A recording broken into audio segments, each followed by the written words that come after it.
Voilà, je vous donne la parole, Christelle Mollet. Merci, merci, docteur Sinazi. Bonjour à toutes et à tous. Je me présente effectivement Christelle Mollet. Je suis pardon, excusez-moi, le président du comité stratégique froid climatisation chez Uniclimat. Et je tiens d'ailleurs à remercier le docteur Sinazi et Patrick Doncet pour leur invitation à cette matinale.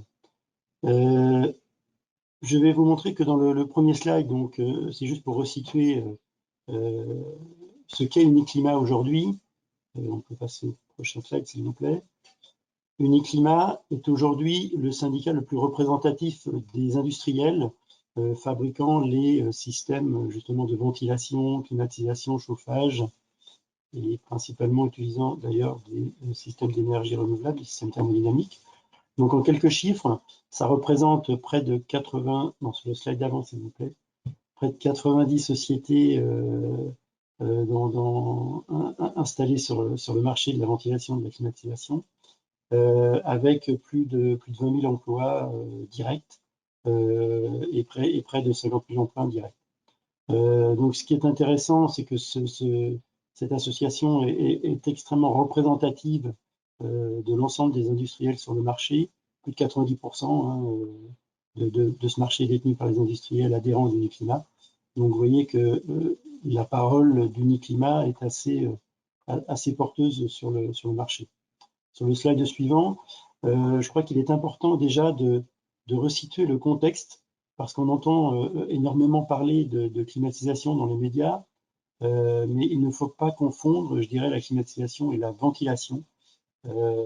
Climatiser, c'est en général traiter l'air d'un local, traiter l'air, c'est-à-dire le filtrer dans un premier temps, et puis ensuite soit le chauffer, soit le refroidir.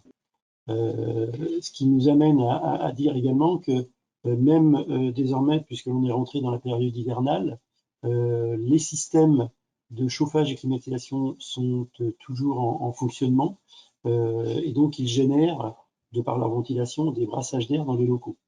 La ventilation, quant à elle, elle ne fait que filtrer et renouveler l'air d'un local, donc elle est également extrêmement importante. Elle permet notamment l'extraction de l'air vicié, mais aussi l'apport de l'air neuf, qui vient en général de l'extérieur. Donc ce sont bien des systèmes techniques complètement différents, hein, la climatisation et la ventilation.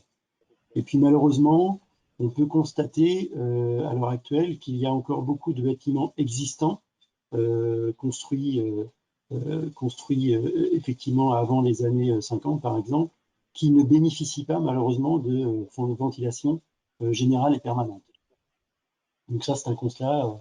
Et il faudra trouver aussi des solutions pour ces bâtiments. En tout cas, aujourd'hui, ce que l'on peut dire dans le domaine de la ventilation et de la climatisation, c'est qu'il faut impérativement maintenir en fonctionnement les équipements techniques de manière à apporter évidemment le confort dans les bâtiments, mais aussi à renouveler l'air dans les locaux. Ça, c'est important. On a pu entendre notamment cet été des informations.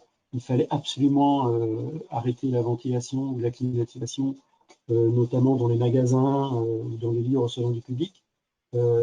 C'est une grave erreur parce qu'il faut évidemment continuer à renouveler l'air dans ces locaux et surtout à le traiter de manière à maintenir des températures mais aussi des hygrométries confortables dans les bâtiments, et ça on y reviendra un petit peu après.